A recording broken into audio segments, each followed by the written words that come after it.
Most people look at Bitcoin and ask a very simple question like, does it win or does it fail? Which sounds logical, but that's not how serious investors think, because markets don't operate in a yes or no. They operate in probabilities. And when outcomes are uncertain, when the stakes are high and the information is incomplete, the smartest decision makers in the world don't think in binaries either.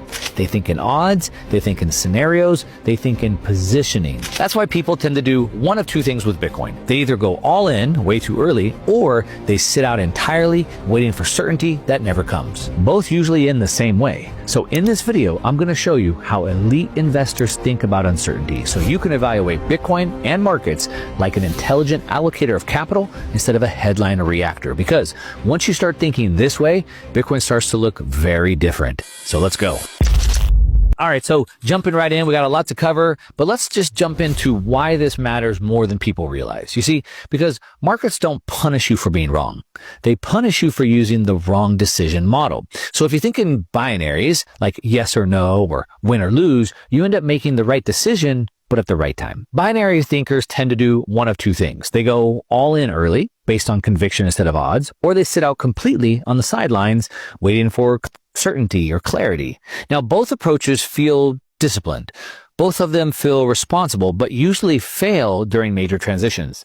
What actually separates people who build wealth in these periods isn't prediction. It's how they deal with the uncertainty. They think in probabilities. They look for an edge. They pay attention to positioning before the crowd moves. And that's true in markets. But it turns out it's also true in places where the cost of being wrong is far higher than losing money. Because when intelligence agencies studied their biggest failures, they didn't find a lack of information. They found something else. The problem wasn't information. It was how decisions were being made under uncertainty. And that's where the story gets really interesting. Because the exact problem showed up somewhere the stakes were far higher than investing. I'm talking about the Central Intelligence Agency, or the CIA. Now, inside the intelligence agency, analysts, they weren't short on data. They were drowning in it. But in case after case after case, they had massive intelligence failures, and they all shared the same root cause. Not that they were missing data, it was the way the decisions were being made under uncertainty.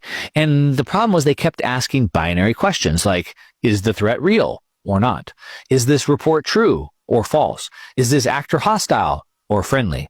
And analysts would lock onto like a single explanation early. And then once that narrative took hold, everything else got filtered through that narrative. It was confirming evidence that felt obvious, or contradictory evidence got dismissed as noise.